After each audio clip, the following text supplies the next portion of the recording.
Hello students, आज हम discuss करेंगे रेजिडेंशियल स्टेटस के बारे में आज हम पढ़ने वाले हैं, जो कि इनकम टैक्स लॉ में बहुत ज़्यादा इम्पोर्टेंट है। तो सबसे पहले हम डिस्कस करते हैं इनकम टैक्स। इनकम टैक्स क्या है? एक डायरेक्ट टैक्स है और जो कि टोटल इनकम असेसी की टोटल इनकम पर चार्ज होता है। तो इसके लिए ये जानना बहुत ज़रूरी हो जाता है। ये किसके ऊपर डिपेंड करता है? ये डिपेंड करता है कि असेसी का रेजिडेंशियल स्टेटस क्या है। असेसी का रेजिडेंशियल स्टेटस के अकॉर्डिंग ही उस पर इनकम टैक्स लगाया जाता है। तो उसके बाद डिस्कस करते हैं कि रेजिडेंशियल स्टेटस कितने टाइप्स का होता है, उसकी कितनी कैटेगरीज रहती हैं। वैसे तो दो कैटेगरीज रहती हैं, एक रेजिडेंट होता है, एक नॉन रेजिडेंट होता है। सीधी सीधी बात हो गई, रेजिडेंट यानी भारतीय हो गया, नॉन रेजिडेंट यानी जो भारतीय नहीं है इनकम टैक्स लॉ के अकॉर्डिंग। तो अभी हमने इसकी आगे रेजिडेंट दो टाइप्स का होता है, ऑर्डिनरी और नॉट ऑर्डिनरी, इसलिए हम इसे तीन कैटेगरी भी बोल सकते हैं। एक तो ordinary resident, not ordinary resident और नॉन रेजिडेंट। तो उसके बाद जो असेसी है, असेसी कितने तरह का हो सकता है उसको भी हमने चार कैटेगरीज में बांट दिया है। इंडिविजुअल भी हो सकता है, हिंदू अनडिवाइडेड फैमिली भी हो सकता है, वो कोई कंपनी भी हो सकता है, कोई अदर पर्सन भी हो सकता है। तो उसके बाद हम डिस्कस करने वाले हैं इम्पोर्टेंट कॉन्सेप्ट्स। तो इम्पोर्टेंट कॉन्सेप्ट्स में क्या रहने वाला है? रेजिडेंशियल स्टेटस का चैप्टर कर रहे हैं तो उसकी ही बात करेंगे। तो सबसे पहले देखिए year wise status. Residential status जो होगा वो प्रीवियस ईयर पर डिपेंड करेगा।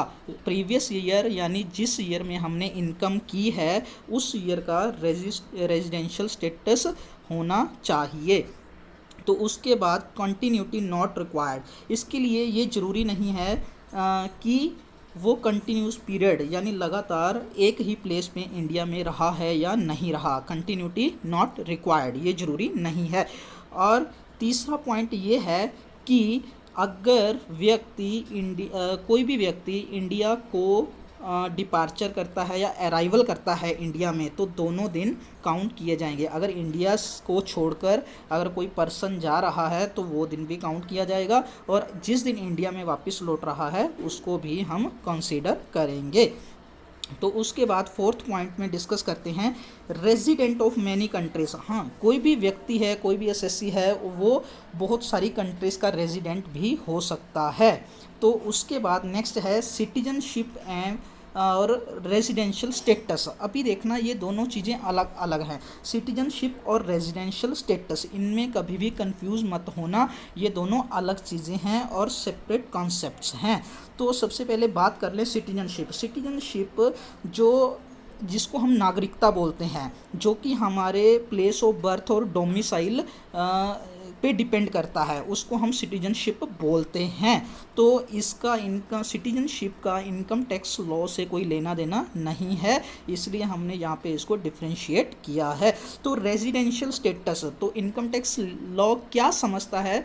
अगर किसी व्यक्ति का रेजिडेंशियल स्टेटस है या नहीं है, उसके अकॉर्डिंग उस पर इनकम टैक्स लगेगा। तो जो सिटीजनशिप है वो डोमिसाइल और बर्थ पे डिपेंड करता है, और रेजिडेंस है जो रेजिडेंशियल स्टेटस है वो इनकम टैक्स पर्पस के लिए हम देखते हैं। तो यहाँ पे क्वेश्चन में सिटीजनशिप को हम नज़रअंदाज करेंगे। तो नेक्स्ट हम बात करते हैं residential status of an individual. Individual की बात कर रहे हैं। तो रेजिडेंट हमने बात की कि रेजिडेंशियल स्टेटस दो तरह का होता है, रेजिडेंट और नॉन रेजिडेंट। रेजिडेंट की आगे दो कैटेगरीज हो जाती हैं, ऑर्डिनरी और नॉट ऑर्डिनरी। तो अभी कौन रेजिडेंट होगा, कौन नॉन रेजिडेंट होगा, तो इसके बारे में हम आगे पढ़ेंगे। उसके लिए कुछ कंडीशंस रहेंगी। तो सबसे पहले देखिए रेजिडेंट के लिए आपको एक कंडीशन फुलफिल करनी है। वो कंडीशन ये है कि करंट प्रीवियस ईयर में कम से कम आप 182 डेज़ इंडिया में रहे हों। अगर आप इंडिया में 182 डेज़ रहे हैं प्रीवियस ईयर में, तो आप रेजिडेंट कहलाएंगे। अगर मान लीजिए आप इस कंडीशन को सेटिस्फाई नहीं कर पाते, आप 182 डेज़ इंडिया में नहीं रहे, तो दूसरी कंडीशन और यानी क्या हो सकती है कि कम से कम 60 डेज़ आप इंडिया में रहने चाहिए। और इसके साथ एक और कंडीशन आपको फुलफ़िल करनी पड़ेगी, 60 डेज़ आप कम से कम इंडिया में रहे हों पिछले साल में, और उसके साथ साथ जो पिछले साल से previous immediately preceding the current previous year, यानी पिछले साल से पहले के जो 4 साल हैं, last 4 previous year immediately preceding the current previous year के पहले के 4 साल में कम से कम आप 365 दिन इंडिया में प्रेजेंट रहे हों। क्लियर। देखिए पहली बात, या तो आप पिछले साल में 182 दिन यानी 182 डेज इंडिया में रहे हों तो आप रेजिडेंट कहलाएंगे। अगर आप 182 डेज इंडिया में नहीं हैं तो कम से कम आप 60 डेज होंगे, और उसके साथ एक कंडीशन और अप्लाई होगी कि 365 दिन उससे पहले के 4 साल में आपने इंडिया में रहे हों। तो इन दोनों कंडीशन में से अगर किसी एक को भी फुलफिल कर देते हो तो आप बन गए रेजिडेंट। तो अभी जो हमने बात की है, एक तो देखिए ये वाली कंडीशन सेक्शन 6 सबसेक्शन 1A जो कि 182 दिन वाली कंडीशन है, और दूसरी कंडीशन क्या है सेक्शन 6 सबसेक्शन 1B जो कि ये वाली कंडीशन है 60 days plus 365 days previous 4 years. ठीक है जी, बात क्लियर। अब भी देखिए ये कंडीशंस कई बार एप्लीकेबल नहीं होगी, यानी ये वाली कंडीशन हम यूज़ ही नहीं करेंगे। कब नहीं करेंगे, इसमें हमको 3 एक्सेप्शंस केस देखने को मिल रहे हैं। वो 3 कौन से एक्सेप्शंस केस हैं जिनमें सिर्फ हम 182 डेज वाला ही कॉन्सेप्ट देखेंगे, 60 डेज वाला कॉन्सेप्ट नहीं देखेंगे। तो वो कौन सा केस है? एक तो जो अपने इंडियन शिप में कोई क्रू मेंबर रहते हैं, जो मान लीजिए इंडिया में क्रू मेंबरशिप शिप का काम करते हैं या कुछ इन कामों में इन्वॉल्व रहते हैं, जो कि ऑल टाइम इंडिया में प्रेजेंट नहीं रह पाते, अलग अलग कंट्रीज़ में वो घूमते रहते हैं। तो एक तो हो गया जी इंडियन शिप में क्रू मेंबर हो, या फिर फर्स्ट टाइम इंडिया छोड़कर जा रहा हो एम्प्लॉयमेंट के लिए। मान लीजिए जी आपकी यूएसए में जॉब लग गई, चाइना में जॉब लग गई, या फिर ऑस्ट्रेलिया में जॉब लग गई, आप एम्प्लॉयमेंट के लिए आपने इंडिया को छोड़ दिया, पहली बार इंडिया को छोड़ा, और उसमें आप दूसरी ऑप्शंस कंसीडर नहीं करेंगे। और तीसरी ऑप्शन ये है कि इंडियन सिटीजन और पर्सन ऑफ इंडिया और reason against outside India coming to on a visit to India. अब भी आप इंडिया के सिटीज़न हैं और कुछ टाइम पहले आप इंडिया छोड़कर चले गए थे और दोबारा आप इंडिया में वापस आए हो, तो इन 3 कंडीशंस में आपने सिर्फ 182 डेज़ वाली कंडीशन ही देखनी है। वो 3 दोबारा एक बार रिपीट कर लेता हूँ मैं, कि एक तो हो गया इंडियन शिप में क्रू मेंबर, और दूसरा हो गया कि आप फर्स्ट टाइम एम्प्लॉयमेंट के लिए इंडिया छोड़ रहे हो, और तीसरा क्या हो गया कि आप इंडिया के सिटीज़न हो लेकिन इंडिया को छोड़ गए थे किसी टाइम पे, दोबारा इंडिया में वापस आए हो। ठीक है जी, क्लियर। तो अभी नेक्स्ट देख लीजिए नोट में क्या है, a person is said to be an Indian origin. हाँ, इंडियन ओरिजिन किसे माना जाएगा?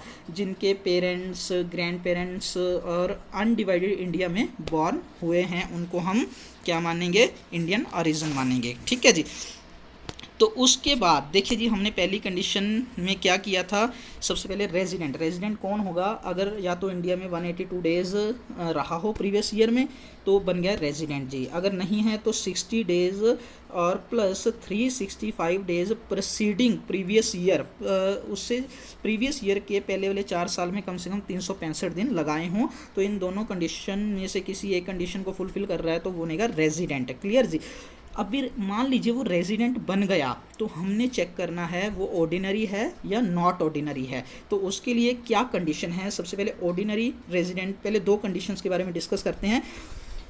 ही she must be present in India में वो प्रेजेंट होना चाहिए immediately preceding the current previous year, यानी प्रीवियस ईयर को छोड़ के उससे पहले वाले 7 साल में कम से कम वो 730 दिन इंडिया में प्रेजेंट होना चाहिए। और दूसरी कंडीशन क्या है? एंड दूसरी कंडीशन ये है कि प्रीवियस ईयर को छोड़ के उससे पहले वाले 10 साल में से कम 2 साल वो इंडिया का रेजिडेंट रहा हो। अगर तो ये दोनों कंडीशन कोई व्यक्ति फुलफिल कर रहा है तो उसको हम ऑर्डिनरी रेजिडेंट कहेंगे।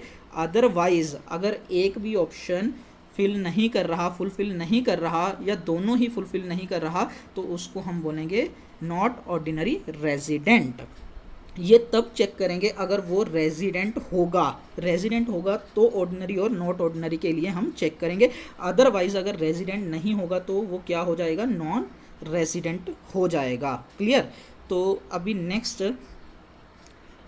नॉट ऑर्डिनरी रेजिडेंट वाला वो दो कंडीशंस में ये देखिए ये लिखा हुआ है, if he she set not satisfy any or both the subsidiary condition mentioned under, जो भी ऊपर दे रखा है, अगर उनमें से दोनों या कोई एक भी कंडीशन फुलफिल नहीं कर पा रहा तो वो नॉट ऑर्डिनरी रेजिडेंट कहलाएगा। उसके बाद नॉन रेजिडेंट, अगर वो रेजिडेंट ही नहीं होगा तो वो क्या बनेगा, नॉन रेजिडेंट बनेगा।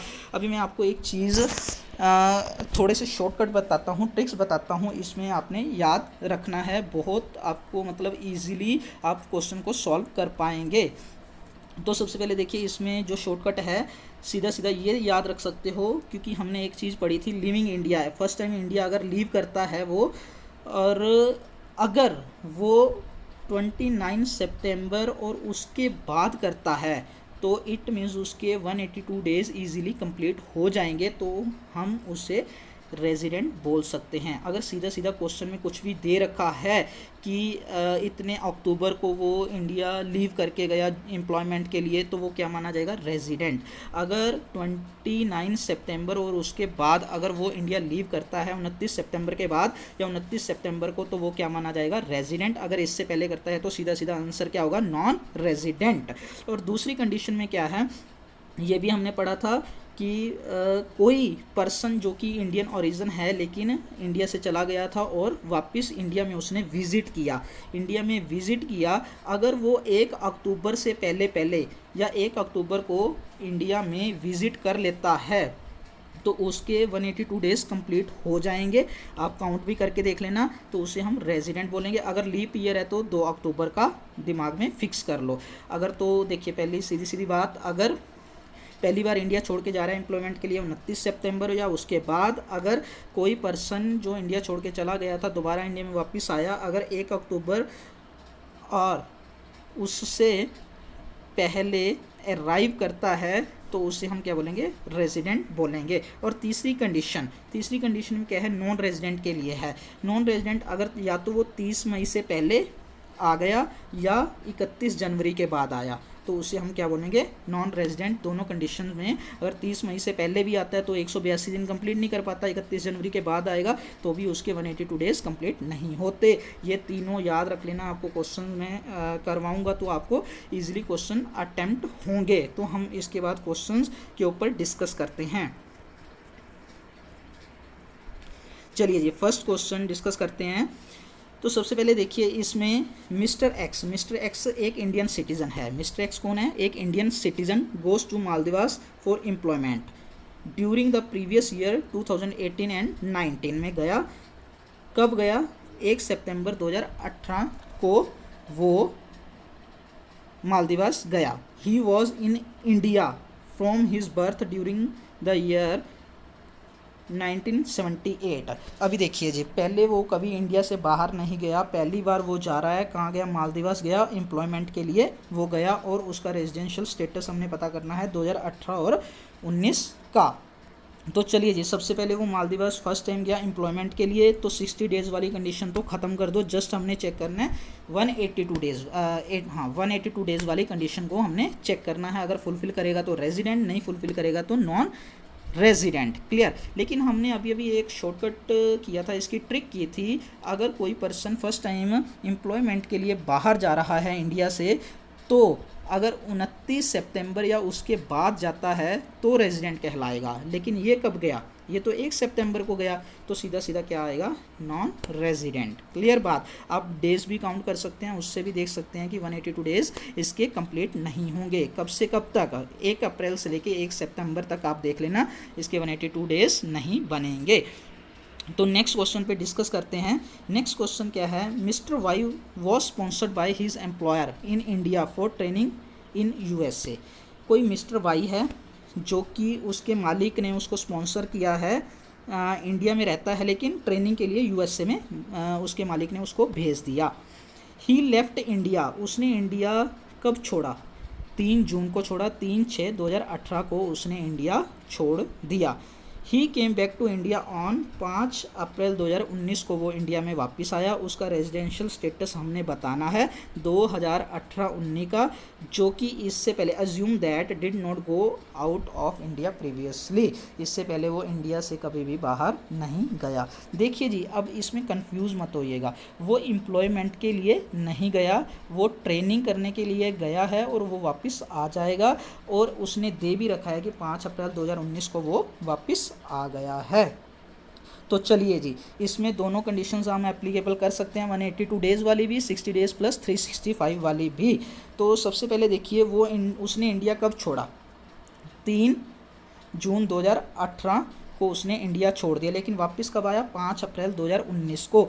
लेकिन हमारा फाइनेंशियल ईयर तो कब ख़त्म हो जाता है, 31 मार्च 2019 को, तो वो बाद में आया, तो बाद वाले डेज़ तो कुछ भी काउंट नहीं होंगे। तो सिर्फ हमने डेज़ काउंट करने हैं कब से कब तक, 1 अप्रैल 2018 से 3 जून 2018 तक के उसके डेज़ काउंट करके देख लेते हैं, क्योंकि वो इस टाइम में इंडिया में रहा था।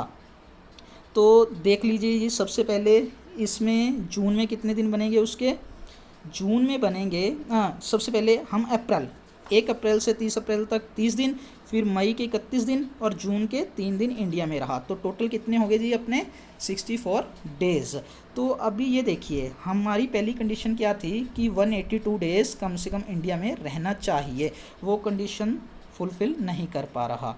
तो दूसरी कंडीशन क्या थी कि कम से कम 60 डेज़ इंडिया में रहा हो। लो जी, 64 डेज़ इंडिया में रहा है, तो इसके साथ एक और कंडीशन भी लगानी थी हमने। कौन सी कंडीशन थी कि प्रीवियस ईयर से पहले वाले जो 4 साल हैं, उससे पीछे वाले 4 साल हैं, उसमें कम से कम 365 डेज़ रहा हो।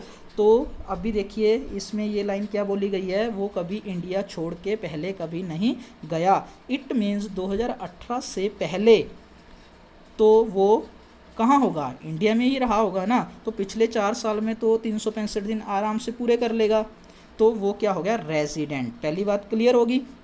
फिर उसके बाद ऑर्डिनरी और नॉट ऑर्डिनरी चेक करना है, तो कैसे करेंगे, तो उसमें क्या कंडीशन थी, प्रीवियस ईयर के प्रीसीडिंग 7 ईयर में कम से कम 730 दिन होने चाहिए। तो पिछले 7 साल तो वो इंडिया में ही रहा है, तो उसके 730 दिन भी पूरे हो रहे हैं। और प्रीवियस ईयर के प्रीसीडिंग 10 साल में कम से कम 2 साल इंडिया में वो रेजिडेंट रहा हो। तो ऑब्वियस ही बात है, वो इंडिया में रहा है, तो वो क्या होगा, ऑर्डिनरी रेजिडेंट होगा। होप सो कि आपको क्लियर हो गया होगा। नेक्स्ट क्वेश्चन पे डिस्कशन करते हैं, आपको और ज़्यादा क्लियर होगा। तो नेक्स्ट क्वेश्चन देखिए, एक ब्रिटिश नेशनल है जो कि इंडिया में आया फर्स्ट टाइम ड्यूरिंग द 2014-15।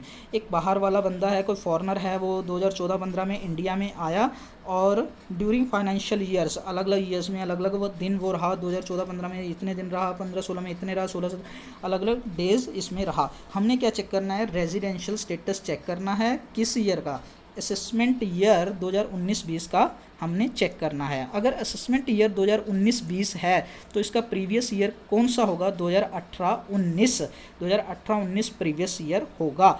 इस चीज़ की टेंशन मत लेना, ये असेसमेंट ईयर 2019-20 लिखा है, अब तो 21-22 चल रहा है, या हमको क्वेश्चन अगर 20-21 का आ गया तो हम कैसे करेंगे। तो वो जो चेंज होगा वो अपने अकॉर्डिंग आप देख सकते हो क्वेश्चन में, लेकिन इसका इतना ज़्यादा इम्पोर्टेंस नहीं है ईयर का। जस्ट जितना जो भी ईयर दे रखा होगा आप उसके अकॉर्डिंग प्रीवियस ईयर देख लेना, उससे पहले वाले 4 साल देख लेना, उससे पहले वाले 7 साल और उससे पहले वाले 10 साल देख के आप इजीली कर सकते हैं। इसमें कंफ्यूज होने वाली बात नहीं है। चलिए जी, सबसे पहले असेसमेंट ईयर क्या है, 2019-20। तो प्रीवियस ईयर क्या होगा, 2018-19 होगा। तो 2018-19 में कम से कम वो 182 डेज़ रहा है कि नहीं, ये चेक करते हैं। 2018-19 में कितने दिन रहा जी, 70 डेज़। तो 182 वाली कंडीशन तो ख़त्म होगी। तो दूसरी कंडीशन क्या थी, कम से कम 60 डेज़ रहा हो। 60 डेज़ रह रहा है जी, बिल्कुल रह रहा है जी। देखो 70 डेज़ रह रहा है, तो 60 डेज़ से प्लस हो गया। तो इसके साथ एक और कंडीशन फुलफ़िल करनी है। कौन सी कंडीशन फुलफ़िल करनी है कि प्रीवियस ईयर से प्रीसीडिंग 4 ईयर में कम से कम 365 दिन रह रहा हो। तो प्रीसीडिंग 4 ईयर ये रहे, इनका टोटल कर दो जी, कितना बनेगा, 365 दिन पूरे पूरे बन रहे हैं। तो ये कंडीशन भी एप्लीकेबल होगी, इट मीन्स वो रेजिडेंट हो गया। अभी चेक करना है कि वो ऑर्डिनरी है या नॉट ऑर्डिनरी रेजिडेंट है। तो उसके लिए क्या चेक करेंगे कि प्रीवियस ईयर के प्रीसीडिंग 7 साल में 730 दिन रहा हो, लेकिन यहाँ तो टोटल आया ही 2014-15 में है वो, और उसके बाद सिर्फ इतने दिन ही वो रहा है। तो कितने दिन रहा है? 365 डेज़। तो वो 730 दिन तो कंप्लीट नहीं कर पा रहा, तो वो क्या हो जाएगा? Not ordinary resident. क्लियर? तो नेक्स्ट बात करते हैं फोर्थ क्वेश्चन। फोर्थ क्वेश्चन क्या कहता है? Mister Devendra an Indian citizen leaves India for first time on सितंबर 20, 2016। एक कोई मिस्टर देवेंद्र है जी, इंडिया का सिटीज़न है जी, और पहली बार इंडिया छोड़ रहा है कब? 2016 में। फॉर टेकिंग एम्प्लॉयमेंट, उसको बाहर कोई रोज़गार मिल गया, एम्प्लॉयमेंट मिल गया। He comes to visit India for 152 days. वो इंडिया में वापस आया 152 दिन के लिए ऑन अप्रैल 10, 2017। 10 अप्रैल को वो 152 दिन के लिए इंडिया में वापस आया। He comes back on May 13 May 2018। 152 दिन रहा और उसके बाद चला गया होगा, फिर दोबारा 13 मई 2018 को इंडिया में आया, और उसके बाद उसका रेजिडेंशियल स्टेटस 2018-19 का पता करना है। हमने किसका रेजिडेंशियल स्टेटस चेक करना है? Previous year 2018-19। ये बात ध्यान में रखना। आप बोलोगे कि यहाँ पे तो लिखा है कि पहली बार मतलब इंडिया छोड़ के जा रहा है और एम्प्लॉयमेंट के लिए जा रहा है जी, सीधा सीधा नॉन रेजिडेंट हो गया। ये आपका गलत हो जाएगा। कारण वो इंडिया, आप बात कर रहे हो प्रीवियस ईयर 2018-19 की, लेकिन इंडिया तो उसने फर्स्ट टाइम 2016 में छोड़ा। तो इसलिए उस चीज़, अगर 2018 में छोड़ा होता, फर्स्ट टाइम छोड़ा होता, तो 182 दिन अगर नहीं बन रहे होते तो हम उसको नॉन रेजिडेंट कहते। लेकिन हम 2018-19 के प्रीवियस ईयर की बात कर रहे हैं, तो वो 2018-19 में इंडिया में रहा है। तो ये चेक करेंगे कि 182 दिन या 60 दिन कौन सा कॉन्सेप्ट इस पर इम्प्लीमेंट होगा। तो सबसे पहले देखिए जी, उसने क्या बोला था? He comes back on May 13, 2018। वो इंडिया में वापस आ गया 13 मई 2018 को इंडिया में वापस आया। और कब तक रहेगा? ऐसा उसने ऐसा तो कुछ बोला नहीं कि वो चला गया या कुछ है। तो 31 मार्च 2019 तक वो रहा। तो ऑब्वियस ही बात है कि वो 182 दिन कंप्लीट कर रहा है। तो ये देखिए, आप इधर भी देख सकते हैं, इंडियन पीरियड 323 दिन वो लगा रहा है, 182 दिन से ज़्यादा हो गया। तो वो क्या बन गया जी? रेजिडेंट बन गया। पहली बात तो रेजिडेंट हो गया। उसके बाद हमने ऑर्डिनरी और नॉट ऑर्डिनरी पता करना है। तो ऑर्डिनरी और नॉट ऑर्डिनरी से कैसे पता करेंगे? पिछले 7 साल यानी प्रीवियस ईयर से प्रीसीडिंग जो 7 साल है उसमें कम से कम वो 730 दिन इंडिया में प्रेजेंट रहा हो। तो वो देखिए, उसने इंडिया कब छोड़ा? फर्स्ट टाइम 2016 में। और प्रीसीडिंग 7 साल कब से शुरू होंगे? 2010-11 से लेकर 2017-18 तक हमारे 7 साल में तो बड़े आराम से वो 723 दिन मीन्स 2 साल तो आराम से कंप्लीट कर लेगा। 2010-11, 11-12, 12-13, 13-14 सबको मिला के तो 730 दिन बड़े आराम से बन जाएंगे। और प्रीवियस ईयर के प्रीसीडिंग 10 ईयर में भी 2 साल आराम से पूरे कर लेगा। तो वो क्या बन गया? रेजिडेंट, ऑर्डिनरी रेजिडेंट बन गया। ठीक है जी। फिर नेक्स्ट क्वेश्चन पे डिस्कस करते हैं। एक मिस्टर बॉर्डर है जो कि एक फॉरेन सिटीज़न है, बाहर का बंदा है, इंडिया में आया। Comes to India for the first time June 22, 2016। India में कब आया जी? 22 जून 2016 को आया। बाहर रहता है, फॉरेनर है। और 22 जून 2016 से लेकर 31 मार्च 2019 तक वो इंडिया में प्रेजेंट रहा। कितने कितने दिन रहा? ये डेज दे रखे हैं, 16-17 में इतने, 17-18 में इतने, और 18-19 में इतने दिन रहा। हमने रेजिडेंशियल स्टेटस उसका पता करना है। प्रीवियस ईयर कौन सा दे रखा है? 2018-19। तो चलो जी, 2018-19 में कितने दिन लगा रहा है? 92 डेज़। 182 डेज़ वाली कंडीशन ख़त्म। तो दूसरी कंडीशन क्या थी? कम से कम 60 डेज़। 60 डेज़ से ज़्यादा हैं उसके, तो 60 डेज़ वाली कंडीशन उसने फुलफ़िल कर दी। तो उसके साथ एक और कंडीशन भी है। वो क्या है कि प्रीवियस ईयर से प्रीसीडिंग 4 ईयर में 365 डेज़ होने चाहिए। मिला लो जी, 306 और 59 कितना हो गया? 365 हो गया। ये भी उसने कंप्लीट कर दिया जी। तो बन गया जी रेजिडेंट। अब ऑर्डिनरी है या नॉट ऑर्डिनरी है, ये बात देखनी पड़ेगी। तो उसके लिए सबसे पहले देखिए, मिस्टर बॉर्डर जो कि ये फॉरेनर है, इंडिया में कभी रहा नहीं, आया कब है? 2016 में आया है और इतने इतने दिन रहा है। पिछले प्रीवियस ईयर के प्रीसीडिंग 7 साल में उसके 730 दिन कहीं से भी नहीं बन रहे, तो इसलिए हम उसे नॉट ऑर्डिनरी रेजिडेंट बोल देंगे। उसके बाद डिस्कस करते हैं मिस्टर सिमुल्सन, फॉरेन सिटीजन, ये भी फॉरेनर है, इंडिया में आया फॉर द फर्स्ट टाइम, पहली बार इंडिया में कब आया, 10 मई 2018 को आया, और ऑन अगस्त 6 2018 को इंडिया उसने छोड़ दिया, बर्मा के लिए कोई बिजनेस ट्रिप पे गया, 10 मई 2018 को आया। हमने क्या देखना है, जब भी रेजिडेंशियल स्टेटस का क्वेश्चन कर रहे हैं तो सिर्फ डेट्स पे फोकस करना है। 10 मई 2018 को आया, 6 अगस्त 2018 को उसने इंडिया को छोड़ दिया, इंडिया छोड़कर बर्मा चला गया। ही कम्स बैक ऑन, दोबारा कब आया, 1 जनवरी 2019 को आया, और क्या क्या किया उसने वो देख लेना, और कब तक रहा, 15 फरवरी 2019 तक वो रहा, फिर वो पाकिस्तान में चला गया। उसका प्रीवियस ईयर 2018-19 की हमने रेजिडेंशियल स्टेटस के बारे में पता करना है। तो चलिए जी, सबसे पहले इसके डेज काउंट करते हैं, कब से कब तक, कब आया, 10 मई 2018 को आया और 6 अगस्त 2018 तक रहा। लीजिए जी, मई के कितने दिन बचे, 22 दिन, जिस दिन आया वो दिन भी काउंट होगा। और मई के बाद जून के हो गए, जुलाई, अगस्त, सितंबर नहीं है, अगस्त है, दोबारा करते हैं। सबसे पहले देखिए, इसमें मई के कितने दिन, 10 मई से लेके 6 अगस्त तक रहा, मई के हो गए इतने दिन, जून, जुलाई, अगस्त के कितने दिन रहा जी, 6 दिन रहा। उसके बाद दोबारा कब आया वो, 1 जनवरी को आया और 15 फरवरी तक रहा। 1 जनवरी से लेके 31 जनवरी तक 31 दिन, और 15 फरवरी तक 15 दिन, ये वाले हो गए। तो इनका टोटल करोगे तो बनेंगे 135 दिन, मीन्स 182 दिन कंप्लीट नहीं कर पा रहा, तो पहली कंडीशन फुलफिल नहीं हो रही। दूसरी कंडीशन में क्या था, मिनिमम 60 डेज। चलो जी, 60 डेज इसके कंप्लीट हो गए, इसके 60 डेज कंप्लीट हो गए, लेकिन इसके साथ एक और कंडीशन है, प्रीवियस ईयर के प्रीसीडिंग 4 ईयर में कितने दिन कंप्लीट होने चाहिए थे, 365 डेज। पर वो तो एक फॉरेनर है, वो आया ही 2018 में है, तो उसके टोटल डेज ही इतने बन रहे हैं, तो वो 365 डेज कंप्लीट नहीं कर पा रहा, तो क्या हो जाएगा, नॉन रेजिडेंट। नेक्स्ट क्वेश्चन पे डिस्कस करते हैं, एंड्रू साइमंड्स एक ऑस्ट्रेलियन क्रिकेटर था मतलब, तो coming to India for 100 days every year since 2001 for IPL matches. ठीक है जी, आईपीएल मैचेस होते हैं इंडिया में 2001 से लगातार आ रहा है, और इंडिया में हर साल 100 दिन वो रह के जाता है। तो क्या करना है हमने इसमें, उसका रेजिडेंशियल स्टेटस पता करना है, उसका रेजिडेंशियल स्टेटस पता करना है, किस असेसमेंट ईयर का है, 2019-20 असेसमेंट ईयर है, तो प्रीवियस ईयर कौन सा होगा, 2018-19। ठीक है जी, तो चलिए जी डिस्कस करते हैं इसके बारे में। तो सबसे पहले 18-19 में हर साल वो कितने दिन रह रहा है, 100 दिन रह रहा है, 100 डेज रह रहा है, तो 2018-19 में वो कितने दिन रहा, 100 डेज, मीन्स 182 दिन कंप्लीट नहीं कर रहा, तो मिनिमम 60 डेज कंप्लीट कर रहा है, यस। तो उसके बाद दूसरी कंडीशन क्या है, प्रीवियस ईयर के प्रीसीडिंग 4 ईयर में वो कितने दिन रहा होगा, एक ईयर में 100 डेज रहता है, तो 4 ईयर में कितने दिन रहा होगा, 400, लेकिन हमको कितने चाहिए, 365 डेज, तो ये भी फुलफिल कर रहा है, तो इट मीन्स वो क्या हो गया, रेजिडेंट। अभी रेजिडेंट में ऑर्डिनरी है या नॉट ऑर्डिनरी, इसके लिए हम चेक करेंगे।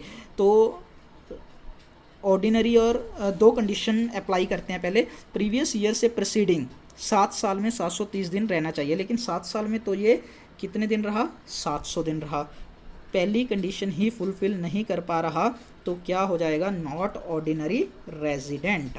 क्लियर है जी, पहले क्वेश्चन में इसका आंसर आएगा नॉट ऑर्डिनरी रेजिडेंट। तो अभी दूसरे क्वेश्चंस की बात कर रहे हैं, विल योर आंसर भी डिफरेंट, क्या आपका आंसर डिफरेंट आएगा अगर 100 डेज़ की बजाय 110 दिन लें। चलो जी, आंसर डिफरेंट आएगा तो बाद में येस और नो करेंगे, पहले देखते हैं 100 की बजाय 110 दिन लेते हैं। प्रीवियस ईयर में रहा जी 110 दिन, तो 60 से ऊपर है, चलो जी पहली कंडीशन उसमें फुलफिल। और पिछले प्रीवियस ईयर के प्रीसीडिंग 4 ईयर में कितने दिन बनेंगे, 440 डेज़, तो वो भी 365 से ऊपर है, ये भी क्लिक हो गया जी, इट मीन्स रेजिडेंट, तो ये बन गया जी। उसके बाद प्रीवियस ईयर के प्रीसीडिंग 7 ईयर में कितने दिन हो जाएंगे, 7 से मल्टीप्लाई करेंगे 770 डेज़, लेकिन हमको कितने चाहिए, 730 दिन। और उसके बाद प्रीवियस ईयर के प्रीसीडिंग 10 साल में 2 साल रहना चाहिए, 2 साल का मतलब भी 730 दिन होते हैं, तो 10 साल में तो इसके बहुत सारे दिन बन जाएंगे, तो इसको हम क्या कहेंगे, दोनों कंडीशंस फुलफिल हैं, तो ऑर्डिनरी रेजिडेंट बन जाएगा। और आंसर भी डिफरेंट है, यस आंसर डिफरेंट आएगा, और ये उसमें नॉट ऑर्डिनरी था, इसमें ऑर्डिनरी रेजिडेंट होगा। ठीक है जी। नेक्स्ट बात करते हैं मिस्टर ए। मिस्टर ए एक citizen of India left India on 16/5/2001 को वो इंडिया छोड़ गया था और he did not come to India up to previous year, 2015-16 तक वापस नहीं आया, फिर 16, 17, 17, 18 में आया और इतने इतने दिन वो इंडिया में रहा। इन दी प्रीवियस ईयर 2018-19 में वो इंडिया आया, 6 अप्रैल को आया, 6/4/2018 को आया और 30/12/2018 को लेफ्ट कर गया। तो हमने प्रीवियस ईयर 2018 का 19 का रेजिडेंशियल स्टेटस पता करना है। देखिए जी, ये कौन सी कंडीशन है, ये कंडीशन वो वाली है कि इंडिया में कभी रहता था, उसको छोड़ के चला गया और फिर दोबारा वापस आया, तो उस कंडीशन में हम 60 डेज़ वाली कंडीशन कंसीडर नहीं करेंगे, जस्ट 182 डेज़ देखेंगे अगर बन रहे हैं तो रेजिडेंट, नहीं बन रहे तो नॉन रेजिडेंट। ठीक है जी। तो सबसे पहले देखिए इसका मिला लेते हैं जी। प्रीवियस ईयर कौन सा, 2018-19, 2018-19 में 6 अप्रैल को आया और 30/12 को गया। तो आप इसके डेज देख सकते हैं, टोटल करके देख सकते हैं, तो 182 दिन से ऊपर है, तो हम बोल सकते हैं कि ये रेजिडेंट है। तो नेक्स्ट क्वेश्चन पे डिस्कस करते हैं।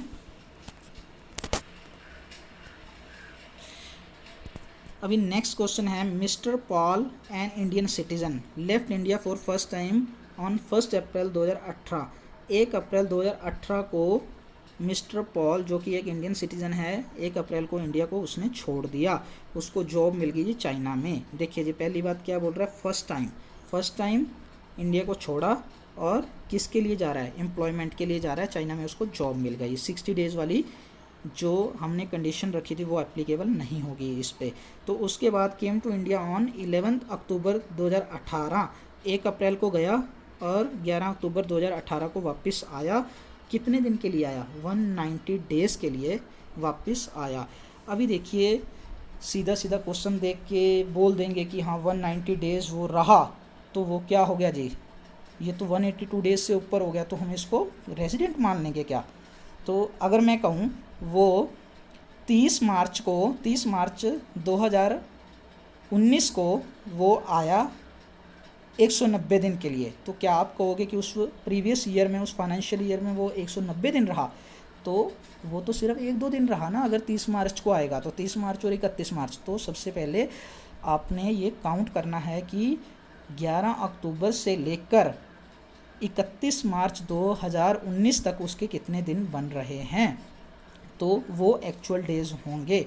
ठीक है जी। तो सबसे पहले ये कैलकुलेट कर लेने हैं।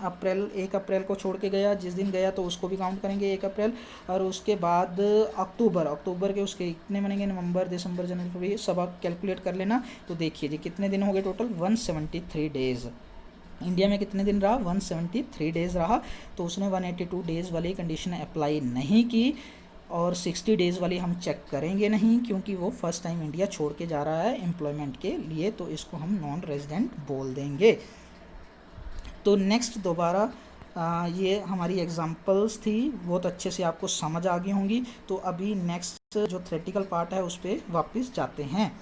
तो अभी बात करते हैं, हमने इंडिविजुअल की बात की थी, रेजिडेंशियल स्टेटस की, अब करेंगे हिंदू अनडिवाइडेड फैमिली की। हिंदू अनडिवाइडेड फैमिली के रेजिडेंशियल स्टेटस की बात करते हैं।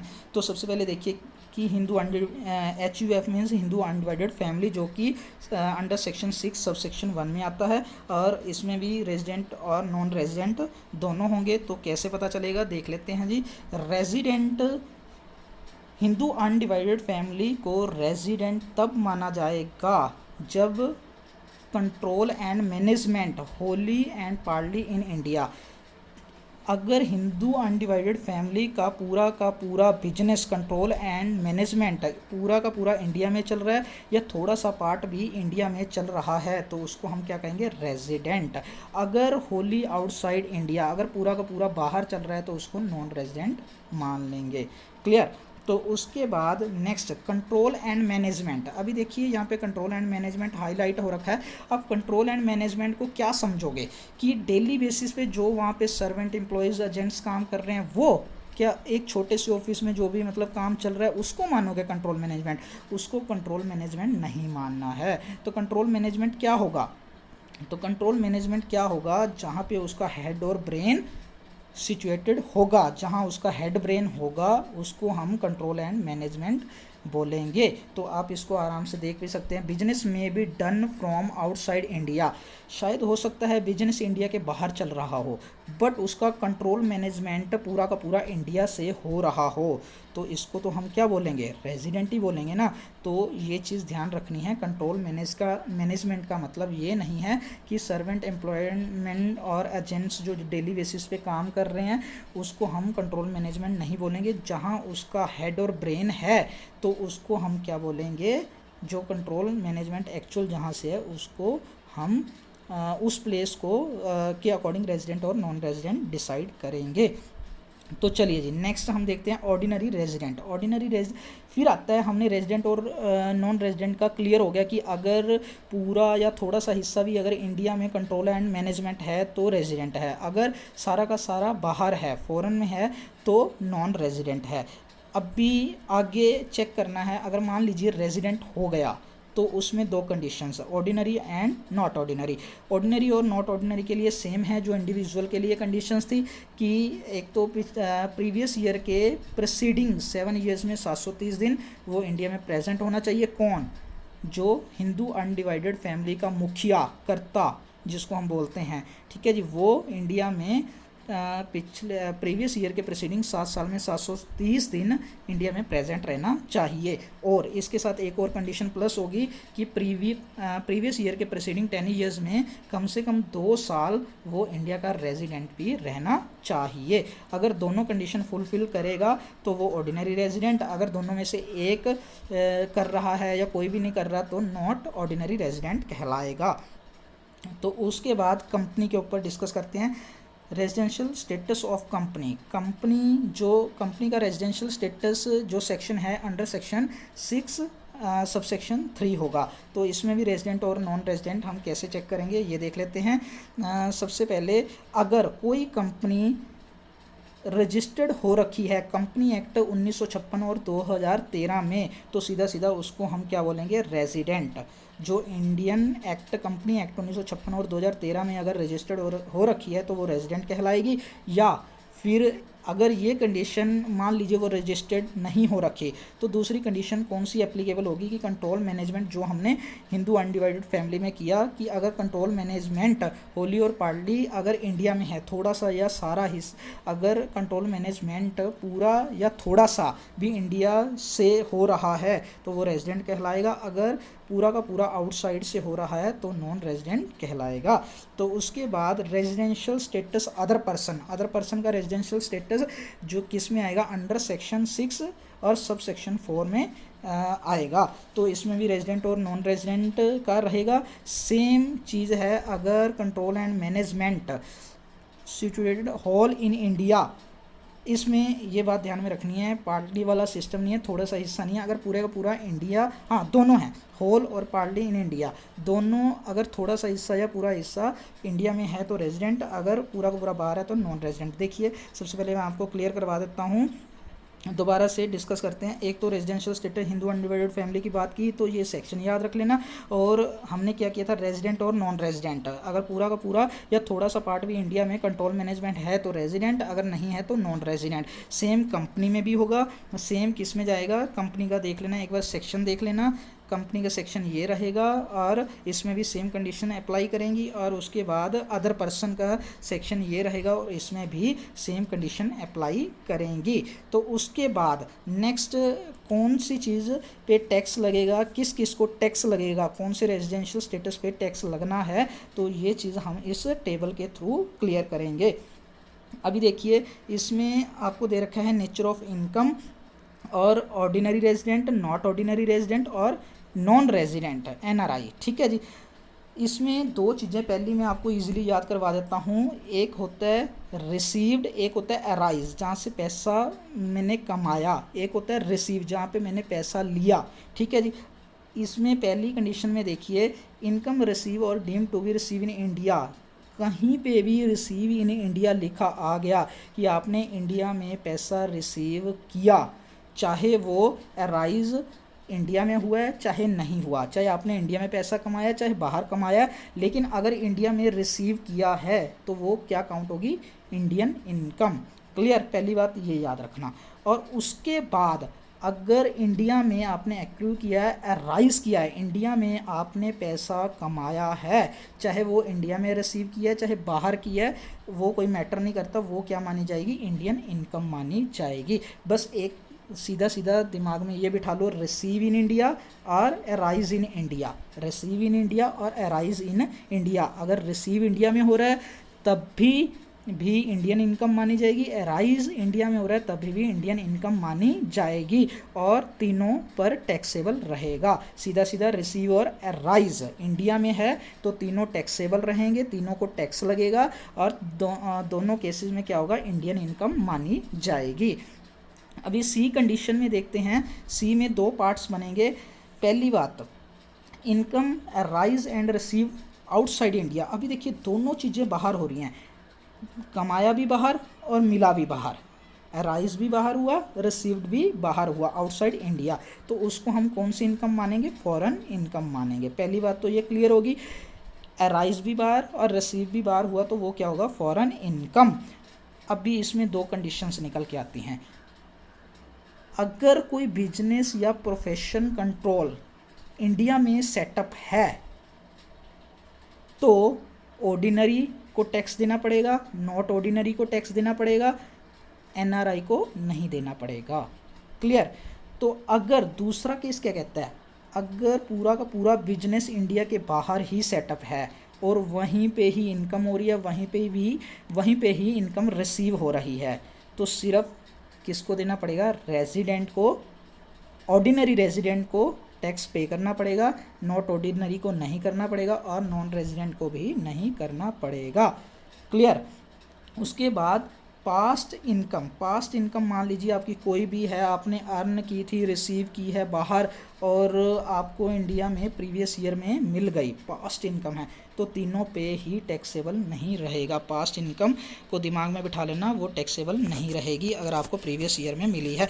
दोबारा से जल्दी इसको क्लियर करते हैं और इसके ऊपर क्वेश्चंस करेंगे। सबसे पहले देखिए, अगर इंडिया में रिसीव हो रही है और इंडिया में अराइज हो रही है तो तीनों टैक्सेबल रहेंगे, पहली बात तो, ठीक है जी। और उसके बाद और दोनों क्या होंगी, इंडियन इनकम होंगी, ठीक है जी। और अगर मान लीजिए रिसीव और अराइज इंडिया के बाहर हो रही है तो बनेगी फॉरेन इनकम। अगर उसका बिजनेस सेटअप इंडिया में है, ऑर्डिनरी और नॉट ऑर्डिनरी पर टैक्सेबल होगा, एनआरआई पर नहीं होगा। अगर बिजनेस आउटसाइड इंडिया में सेटअप है तो सिर्फ ऑर्डिनरी को टैक्स देना पड़ेगा, नॉट ऑर्डिनरी और एनआरआई को नहीं देना पड़ेगा। अगर कोई पास्ट इनकम है जो कि आपने बाहर कमाई और बाहर ही आपको रिसीव हुई और आपको पिछले साल मिली तो तीनों पर टैक्सेबल नहीं होगा। तो नेक्स्ट अभी कुछ इंपॉर्टेंट पॉइंट्स हैं, उसके बाद क्वेश्चन डिस्कस करेंगे जो हमने अभी किया है। तो सबसे पहले देखिए कौन कौन सी चीज़ें एग्जम्प्ट रहती हैं इनकम टैक्स लॉ के अकॉर्डिंग। जो भी एग्रीकल्चर इनकम होगी, हमने प्रीवियस वीडियो में भी इसे डिस्कस किया था, सभी तरह की इनकम पर टैक्स लगेगा, लेकिन एग्रीकल्चर इनकम जो है वो फुली एग्जम्प्टेड होगी, उस पर टैक्स नहीं लगेगा। और दूसरा डिविडेंड फुली एग्जम्प्टेड होंगे अगर वो इंडियन कंपनी के हैं, ये बात ध्यान में रखना।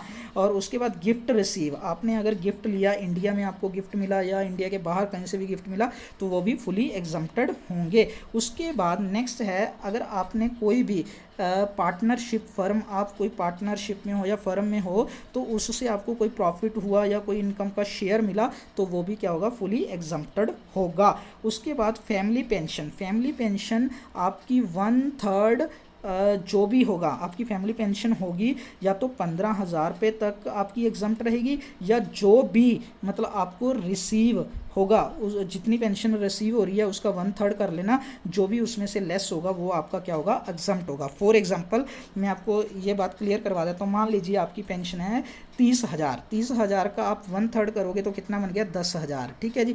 और इसमें से जो मैक्सिमम वो दे रहे हैं तो वो कितनी है, 15,000, जो इनमें से लेस होगी, लेस कौन सी है, 10,000, तो 10,000 आपको एग्जम्प्ट हो जाएगी, यानी 30,000 में से 10,000 एग्जम्प्ट करके 20,000 पे टैक्स लगेगा। क्लियर। अगर मान लीजिए आपकी पेंशन है जो 60,000 है, 60,000 है और उसका 1/3 करोगे तो कितना बनेगा, 20,000 बनेगा। और दूसरी उन्होंने मैक्सिमम कितनी एग्जम्पशन दे रखी है, 15,000 की, और इनमें से मिनिमम कौन है, 15,000। इट मीन्स जो लेस है उसको हम उठा लेंगे, 15,000 की आपको एग्जम्पशन मिलेगी। तो इसमें से 15 माइनस कर दोगे तो आपको 45,000 पर जो है टैक्स लगेगा। तो उसके बाद public provident fund PPF fully exempted रहेंगे। अगर इंडियन पार्टनरशिप फर्म द्वारा कोई इनकम हो रही है वो भी एग्जम्प्टेड रहेगी। इसको अच्छी तरह से याद कर लेना। कौन कौन सी, दोबारा एक बार जल्दी जल्दी क्लियर करते हैं, कौन कौन सी फुली एग्जम्प्ट रहेंगी। एक तो एग्रीकल्चर इनकम है, अगर इंडियन कंपनी के डिविडेंड हैं, अगर गिफ्ट रिसीव कर रहे हो इंडिया या आउटसाइड में, और पार्टनरशिप फर्म का कोई इनकम का शेयर या प्रॉफिट है वो भी फुली एग्जम्प्टेड है। पीपीएफ एग्जम्प्टेड है, इंडियन पार्टनरशिप फर्म की इनकम एग्जम्प्टेड है। पेंशन में मैक्सिमम 15,000, और जो आपको पेंशन आ रही है उसका 1/3 कर देना, जो भी लेस होगा वो आपका एग्जम्प्टेड होगा। तो चलिए जी हम क्वेश्चन डिस्कशन करते हैं।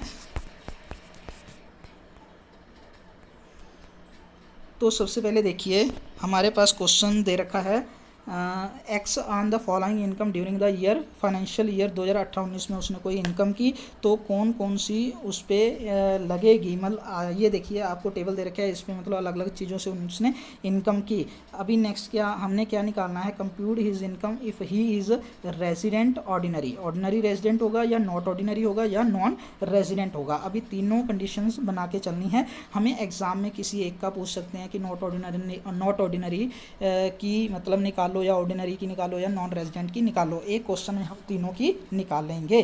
तो सबसे पहले वो टेबल हमको याद है क्या क्या था, एक बार रिवाइज कर लेते हैं। अगर इंडिया में अराइज हुआ तभी भी तीनों पर टैक्स लगेगा और तीनों की काउंट होगी इनकम टैक्स के लिए। अगर इंडिया में रिसीव हुआ तभी भी तीनों की काउंट होगी टैक्स के लिए। और अगर अराइज और रिसीव आउटसाइड इंडिया में हो रहा है पर बिजनेस इंडिया में सेटअप है तो ऑर्डिनरी और नॉट ऑर्डिनरी दोनों पे काउंट होगा, लेकिन एनआर पे, नॉन रेजिडेंट पे नहीं होगा। अगर बिजनेस आउटसाइड इंडिया सेटअप है तो सिर्फ ऑर्डिनरी पे होगा, दोनों पे नहीं होगा।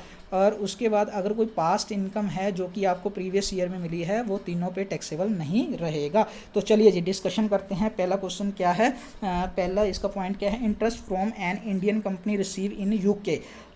इंडियन कंपनी से आपको कोई इंटरेस्ट मिला लेकिन रिसीव कहाँ हुआ, यूके हुआ। लेकिन अराइज कहाँ से हुआ, इंडिया से अराइज हुआ और रिसीव कहाँ हुआ, यूके। लेकिन हमने तो सिर्फ ये देखना है ना, इंडिया में अराइज हुआ तो तीनों में काउंट होगा, यानी 10-10 हज़ार तीनों में काउंट होगा, ऑर्डिनरी, नॉट ऑर्डिनरी और एनआरआई। ठीक है जी। तो उसके बाद pension from farmer employer in India received in USA. अभी पेंशन मिल रही है, इंडिया में कोई एम्प्लॉयर है, उसका फॉर्मर एम्प्लॉयर उसको पेंशन दे रहा है, यानी अराइज कहाँ से हो रहा है, पैसा इंडिया से हो रहा है, तो ये भी तीनों में काउंट होगी। उसके बाद profit earn from a business in Paris. Profit, एक बिजनेस का प्रॉफिट अर्न हुआ, अराइज कहाँ हुआ, पेरिस में हुआ, यानी बाहर हुआ। और इज़ कंट्रोल इन इंडिया, लेकिन उसका कंट्रोल कहाँ पे है, इंडिया में है। Half the profit being receive in India, और हाफ प्रॉफिट इंडिया में रिसीव हो रहा है। हमने एक चीज़ पढ़ी थी इसमें कि अगर रिसीव भी बाहर हो रहा है और इसमें दो कंडीशंस काम करेंगी, देखना दोनों ही कंडीशन काम करेंगी। आपने अराइज कहाँ हुआ पैसा, पेरिस में बाहर हुआ, और 50% कहाँ मिल रहा है, बाहर ही मिल रहा है। ठीक है जी। और लेकिन उसका सेटअप कहाँ है, इंडिया में है, और 50% प्रॉफिट कहाँ रिसीव हो रहा है, इंडिया में हो रहा है। अभी देखिए इंडिया में रिसीव हो रहा है तो तीनों पे एप्लीकेबल होना था, तीनों पे एप्लीकेबल होगा, कितना होगा, half of the profit India में रिसीव हो रहा है, यानी टोटल प्रॉफिट कितना है, 20,000, तो 10-10 हज़ार तीनों में ऐड होगा। क्लियर। उसके बाद जो बचा 10-10 हज़ार तीनों का वो देखते हैं। कोई पेरिस में बिजनेस पैसा अराइज हुआ और इंडिया में उसका सेटअप है, एनआरआई को टैक्स नहीं पड़ेगा जो पेरिस में वो रिसीव कर रहा है 50% वाला। तो ये किस पे लगेगा, ऑर्डिनरी और नॉट ऑर्डिनरी दोनों पे लगेगा, यानी ऑर्डिनरी को पूरा देना पड़ेगा, नॉट ऑर्डिनरी का भी पूरा काउंट होगा और एनआरआई का सिर्फ 50% काउंट होगा क्योंकि उसने 50% इंडिया में रिसीव किया, यानी 20,000, 20,000 और 10,000।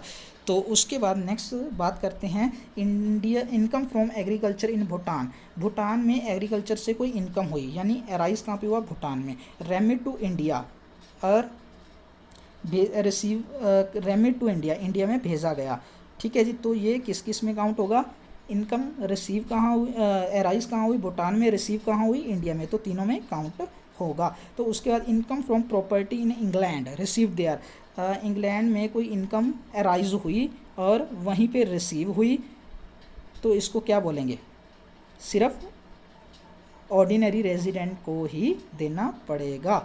क्लियर। तो next past foreign untaxed income brought to India, ये तो हमें पता ही है कि तीनों में काउंट नहीं होगा। पास्ट फॉरेन अनटैक्स इनकम है, पास्ट इनकम है तो किसी में भी काउंट नहीं होगी।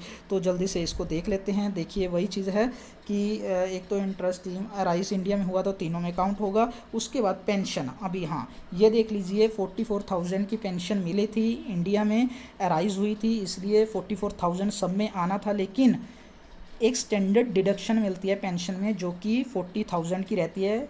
अब लेटेस्ट शायद 50,000 होगी, ये एक बार चेक कर लेना। तो वो 40,000 की डिडक्शन माइनस करके 4,000 लिखा हुआ है। तो उसके बाद इनकम रिसीव पेरिस वाली देखिए वही बात है कि 50% बिजनेस इन पेरिस जो किया, 50% प्रॉफिट कहाँ रिसीव हुआ, इंडिया में हुआ, तो 10-10 हज़ार इंडिया में रिसीव हुआ, तो तीनों का काउंट होगा। उसके बाद नेक्स्ट क्या है, income earn and receive outside India, ये पेरिस वाली बात जो कि 50% प्रॉफिट कहाँ अर्न और रिसीव हुआ, पेरिस में हुआ, तो नॉन रेजिडेंट को नहीं लगेगा, दोनों में काउंट होगा। तो उसके बाद नेक्स्ट क्या है, income earn and receive outside India other than agriculture Bhutan में कोई एग्रीकल्चर की इनकम हुई और रेमिट की गई, वो सिर्फ किसको लगेगा, ऑर्डिनरी को लगेगा, नॉट ऑर्डिनरी और नॉन रेजिडेंट को नहीं लगेगा। इंग्लैंड में कोई प्रॉपर्टी से इनकम अराइज हुई, वहीं पे रिसीव की गई, तो किसको लगना था, ऑर्डिनरी रेजिडेंट को लगेगा, बाकी किसी को नहीं लगेगा। ये टोटल करके आपका आंसर आ जाएगा। तो नेक्स्ट ये देखिए, ये नोट वही नोट है जो मैंने आपको बताया था कि पास्ट फॉरेन अनटैक्स इनकम को काउंट नहीं करेंगे प्रीवियस ईयर की इनकम में। तो नेक्स्ट हमारा क्वेश्चन है, एक्स एक रेजिडेंट ऑर्डिनरी रेजिडेंट है, ठीक है जी, India previous year 2018-19 he gives the following information in respect of the income, उसने अपनी इंफॉर्मेशन दी है, हमने सिर्फ किसका निकालना है, ये देखिए ordinary resident and ordinary resident, सिर्फ ऑर्डिनरी रेजिडेंट का ही निकालना है। तो सबसे पहले देखिए जी, ऑर्डिनरी रेजिडेंट है तो इसका कहाँ कहाँ काउंट होगा, कितना होगा वो देख लेते हैं। Capital gain on sale of house seated इन पंजाब, या पंजाब आना था, यहाँ पे गलती से पन लिखा गया, तो इसको देख लेना, ये पंजाब कहाँ है, इंडिया में। तो कैपिटल गेन सेल कहाँ से हुई, पंजाब यानी इंडिया से हुई, तो रिसीव कहाँ पे किया उसने, नेपाल में किया। इनकम अराइज कहाँ से हुई, इंडिया से, तो ये 40,000 काउंट होगा। तो उसके बाद salary income receive in Sri Lanka, salary उसने श्रीलंका में रिसीव की for rendering service in Tamil Nadu, Tamil Nadu कहाँ पे है जी, इंडिया में, सर्विस कहाँ पे देता है, तमिलनाडु पे, रिसीव कहाँ कर रहा है सैलरी, श्रीलंका में। तो ये अराइज कहाँ से हुई, तमिलनाडु मीन्स इंडिया से अराइज हुई, तो ये ऑर्डिनरी रेजिडेंट को टैक्स इसका भरना पड़ेगा इसके ऊपर। तो उसके बाद नेक्स्ट है interest receive from the government of India, बाकी देखने की ज़रूरत नहीं है, इंटरेस्ट रिसीव किया गवर्नमेंट ऑफ इंडिया से रिसीव किया, अराइज वहाँ से हुआ, तो वो ऑर्डिनरी रेजिडेंट को उसका देना पड़ेगा। Royalty receive from the A limited foreign company which is a non resident in Indian outside India, royalty is पे for manufacturing business student outside India. अभी देखिए एक रॉयल्टी इसने रिसीव की है ए लिमिटेड कंपनी जो कि फॉरेनर कंपनी है, non resident in India company है, आउटसाइड इंडिया के बाहर इसका बिजनेस है। तो अभी देखिए है कौन ये, ऑर्डिनरी रेजिडेंट की बात कर रहे हैं। ऑर्डिनरी रेजिडेंट अगर किसी फॉरेनर कंपनी से बाहर भी पैसा लेगा तो उसको उसका इनकम में काउंट होगा। तो ये देखिए इसका सोल्यूशन। तो इसका आप एक्सप्लेनेशन भी देख सकते हैं, साथ में मैं एक्सप्लेनेशन भी क्लियर करवा देता हूँ। देखिए 40,000 सबसे पहले as the house is situated in India, उसका हाउस कहाँ पे, इंडिया में है, और कैपिटल गेन कहाँ से हुआ, इंडिया में अराइज हुआ, तो इसलिए इसको ऐड किया था। ठीक है, ये इंडियन इनकम मानी जाएगी। और एक सर्विस उसने इंडिया में सर्विस कर रहा है, income is deemed to be accrued in India. हाँ, वो तमिलनाडु वाली सर्विस जो है इंडिया में अराइज हुई है, तो वहाँ पे इंडियन इनकम मानी जाएगी। ठीक है जी। तो उसके बाद interest is receive from the government of India, government of India से इंटरेस्ट ले रहा है, तो ऑब्वियस ही बात है वहाँ से अराइज हो रही है इंडिया से। तो उसके बाद वो लास्ट वाला पॉइंट जो एक फॉरेनर कंपनी से ले रहा था लेकिन इंडिया के बाहर से वो रिसीव कर रहा है, it is accrued outside India, it is a foreign income. इसको फॉरेन इनकम जरूर मानेंगे लेकिन ऑर्डिनरी रेजिडेंट को इसका टैक्स पे करना पड़ेगा, ये इनकम में काउंट होगा। तो आप इसका टोटल करके देख सकते हैं, इतना बनेगा। Thanks for watching.